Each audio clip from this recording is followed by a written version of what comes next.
Welcome back. You're listening to a special edition of Ask the CIO, sponsored by Kodak Alaris on Federal News Network. I'm your host, Jason Miller.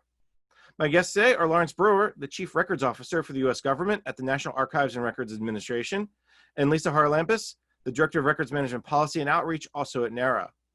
Before break, we started to talk a little bit about this continuum. Lisa mentioned that some of the trends you're seeing in a lot of the agencies are, as you kind of look at the criteria for success, maybe more on what is the policy and how does it apply.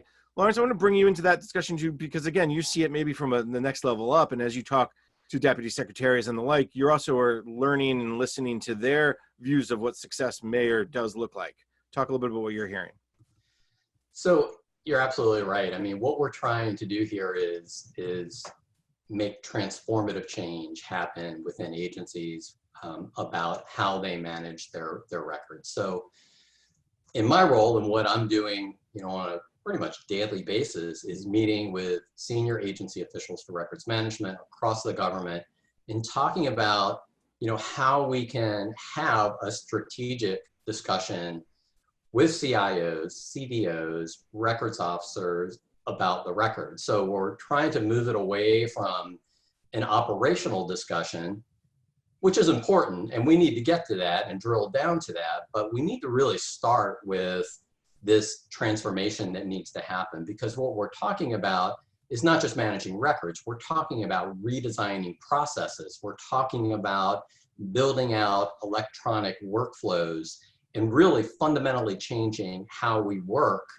in the mission critical programs of our agencies, and then making sure that we factor in the records management to that transformation. So that's essentially what we're trying to do when we're meeting with senior officials. And one of the tools, and I think the framework that I think agencies at that level can understand, is this information governance approach, where agencies are developing information resource management plans, data management plans. And our goal from the National Archives perspective is how do we bake records management into those plans at that strategic level. And that's really, what we've been focusing on and trying to make sure that happens, because, we're in an environment now where, we need to use the technology. We need to have it push things forward and elevate it so that records management is factored into those discussions and considered by those senior executives within the agencies. One of the things when you talk about the need to make it more than just an operational level, but a strategic level, you can't just go in there and wave the memo, right? I mean, that never seems to work well in any Correct. Circumstance. Do the senior executives do they understand why managing records in this way at the strategic level is so important? So we always go into an agency, and when I'm meeting with senior officials, I mean, sure, I could talk about the law, I could talk about the regs, I could talk about compliance. I generally don't. And typically the way we frame the discussion is about the value that records management can bring to an agency in terms of improved decision-making, in terms of better search and finding the records that they need to make good decisions, and really highlighting the value that, using technology to support electronic records management can have within an agency. And we see it all the time, in terms of, not only internally within an agency for decision making, but how we interact with the public. It's critically important. And I think when we talk to agencies and officials at agencies, what they do understand is how electronic records management can better support interaction with the public. Because let's be honest, people don't want to have to write letters to their government. They don't want to have to come into brick and mortar buildings to interact with their government. They do it through websites, they do it through electronic channels. And we have to have the electronic records available to be able to support the way we work internally and externally with the public and our stakeholders in a way that's modern and progressive. And that's really, I think, the argument when we are talking to CIOs and CDOs that I think resonates, and that's sort of how we approach it.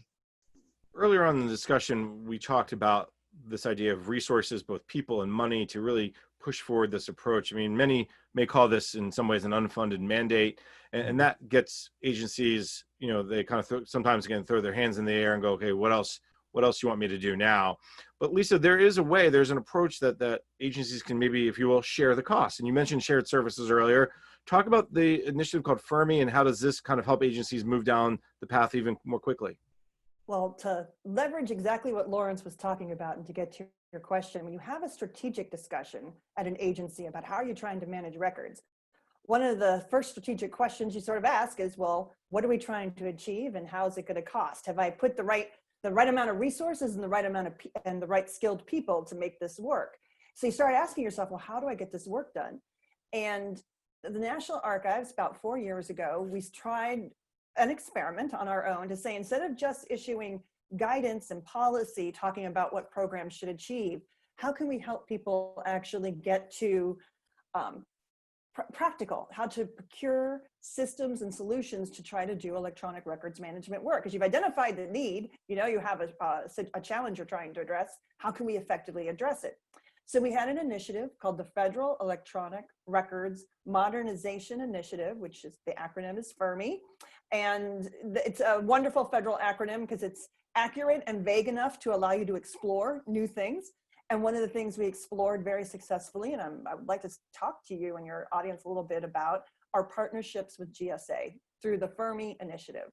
One of the partnerships we have for shared services is we're working with the Office of Shared Solutions and Procurement Process Improvement, OSPI, where they work with a variety of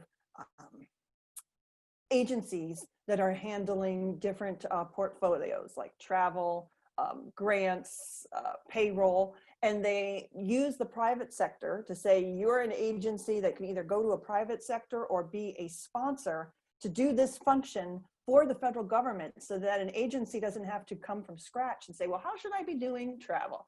No, you go by the travel system.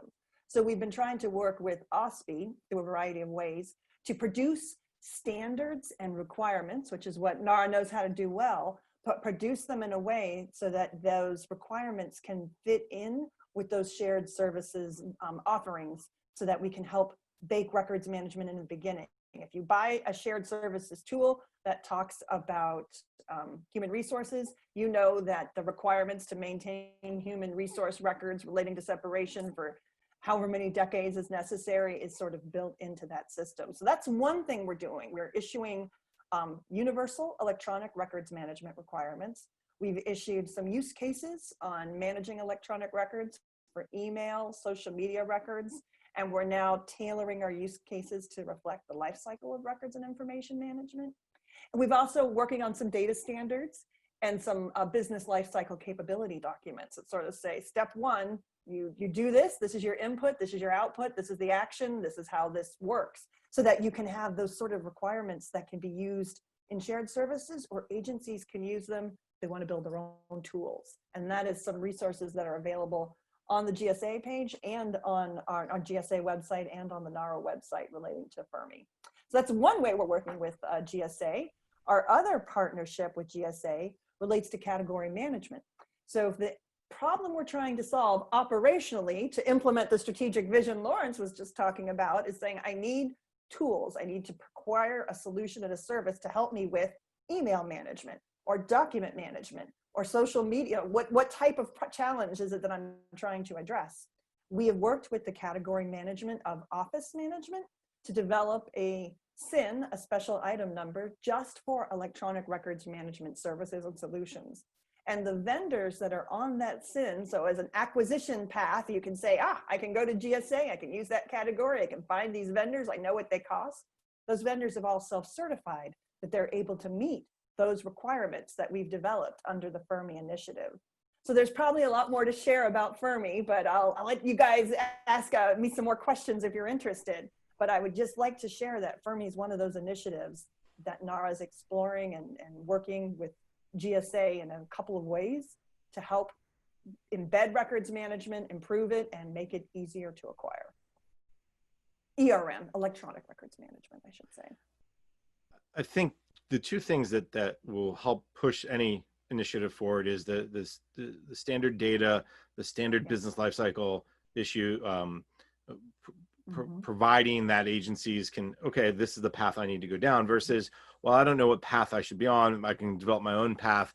Where are you at with the standards, records, the data standards and lifecycle documents? Are they out? Are they going to be out this summer? Give me a sense. Universal requirements are out. We just actually issued them in 17, and last month we just did version 2 with the updates we've made. The lifecycle capabilities are publicly available, but you see the draft version, they haven't been finalized. That should happen, as you know, we're just waiting for 1 or 2 more checks to occur, and so we expect those to have been published at any time. And then the standards are going to take more time. Those are still under development. So we have our, and we're modeling how we're going to develop our data standards to map to the way the other Federal Information Business Framework, the FBIF under the GSA and OSPI program work, because we want our data standards to map and match with other types of data standards, so that if we say this is what a record is, does it make sense to what other information is? So we're still, those are under development, and those will probably be a year or so away, I would imagine, by the time they're finalized. All right. Hopefully we'll have drafts available for comment so we can get some good feedback and make the products better. All right. Within the next year. Lawrence, we're just about out of time, but I just want to, one quick question before I let you go. With the pandemic and so much going on around, people working from home and remote working, has there been any discussion yet about whether or not this December 2022 deadline is going to be pushed or changed at all? I imagine not, but I figure I'd just throw it out there just in case. Well, it's a good question to ask, and perfectly reasonable for your audiences to inquire as to what's happening now that we're dealing with COVID-19. And clearly, priority number 1 is the safety and health of all of our employees, not only the National Archives, but our colleagues across the government that we work with every day. So, I mean, that is really our focus. We want to make sure that everybody is safe. We are aware that, that we do have these targets out there that are coming up in 20 and in 22. And we're monitoring with agencies, how they're doing through the reporting and through the data that we're receiving.